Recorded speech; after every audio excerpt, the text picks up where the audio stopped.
Donc, est-ce que tu pourrais, Franck, résumer en 5 minutes, ou en tout cas le plus brièvement possible, les 10 raisons qui font que tu adhères au civisme?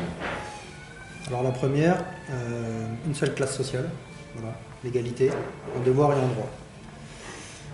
Le deuxième, la vertu, plutôt que le vice et l'avidité. Voilà. Parce que sans la carotte qui est l'argent, les gens s'engageront dans un métier plus par vocation et par vertu que par cupidité et voilà, cette attirance par l'argent. Ensuite, le plein emploi. Le plein emploi qui sera garanti dans le civisme parce que la demande sera toujours supérieure à l'offre. Voilà. Ça, comme je l'ai expliqué, c'est mathématique. La qualité de consommation. Donc, c'est pas dans l'ordre, hein, mais on s'en fout.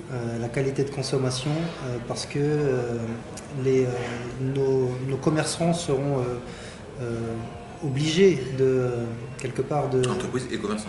Entreprises, commerçants, voilà, seront quelque part obligés de nous produire de la qualité parce que dans un monde dans un système où le citoyen a un pouvoir d'achat illimité, théoriquement, forcément il sera beaucoup plus exigeant sur sa consommation et les produits qu'il retirera du marché.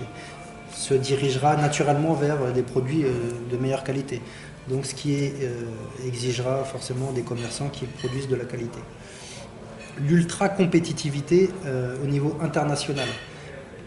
Comme on vient de le dire, nos produits étant d'excellente qualité et surtout le coût de production étant nul, forcément on fixera le prix qu'on veut.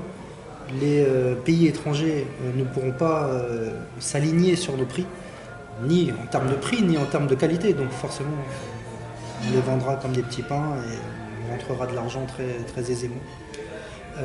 Un système véritablement démocratique, parce qu'on l'a vu, on aura ce tribunal d'opinion publique qui sera au-dessus de tout pouvoir, une assemblée de citoyens tirés au sort, dont les mandats seront courts et non renouvelables, pour qu'il y ait un roulement et que justement la corruption soit impossible. Donc on en vient au point suivant, corruption impossible.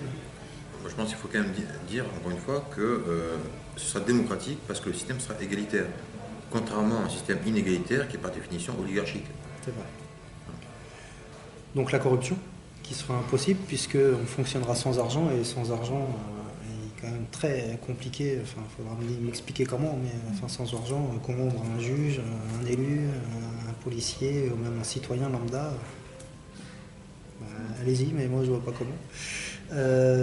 Une baisse très significative de la délinquance, puisqu'un citoyen, tous les citoyens auront accès au marché librement et de la même manière.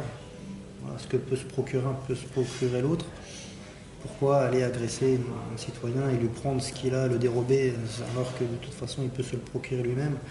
Après, évidemment que on ne sera pas dans un monde de bisounours et qu'on aura toujours besoin d'une police parce qu'il y aura toujours des agressions gratuites ou voilà, des crimes, enfin voilà. Mais ils seront sévèrement punis parce que justement la cité sera légitime à sévir pour ce genre de délit et même de crimes. Chose qui n'est pas forcément vraie toujours dans le système actuel.